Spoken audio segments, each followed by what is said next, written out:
For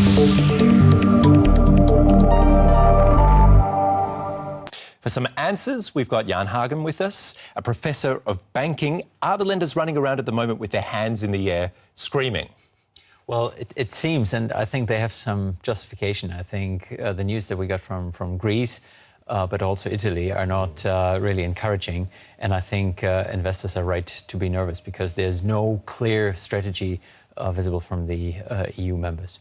Wouldn't you say, though, a bailout for Greece is also a bailout for the banks? Oh, yeah, definitely. I think the two crises that we see, I think we have a sovereign debt crisis on the one hand, which is very visible, but we also have a banking crisis. And I think politicians shied away from this issue for some time because it's very unpopular dealing with the banking issue for a second time. But actually, that is what is really required. Well, what's the right thing to do? Let Athens actually go default on its debts? Well, I think what's the alternative? I think the level of debt that we see with the Greek economy are unsustainable. Greece needs to get rid of some of its debt. And it may also have to leave the euro because in the current terms, the Greek economy will not gain competitiveness. So in that regard, I think that would be something that would be clearly required. Is Europe set up to withstand something like that, a move like that?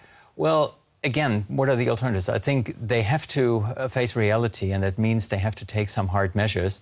And that could mean that we will see a default of Greece, and it could mean that we will see a bailout of banks. And you mentioned Italy before. Standard & Poor's has downgraded its credit rating. What do you think about that? What are going to be the consequences there? Well, let's put it that way. It has been anticipated in the market that the Italian economy is weak.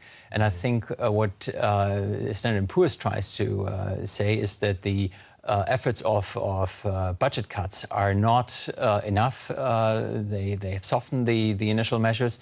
And the political situation in Italy is not very stable. And I think that is what they made clear to investors, that they are concerned about this situation. Well, what has to be made clear to politicians? I mean, they seem to be totally missing the point. Well, I think they have to face the reality that the first concept of the euro is unsustainable.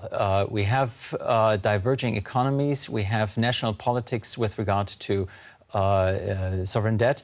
And I think for the euro, we need a unified economic policy, and that is not on the horizon yet. And that means we see this huge tension of the euro. And that could mean we will see some members depart the euro. And is this all going to spell a shift in global economics with other nations at the moment on the rise? Well, let's put it that way. Some the nations that we see right now that are rising have been through, at some part, similar kind of trouble in the past. And they took some tough measures. And they asked, for example, also their creditors for write-down on the debt levels. And that, in the end, helped their economies to get on their feet again. And I think if you take these levels and apply them to Europe, I think there could be some lessons learned. Jan Hagen, thank you very much for coming in.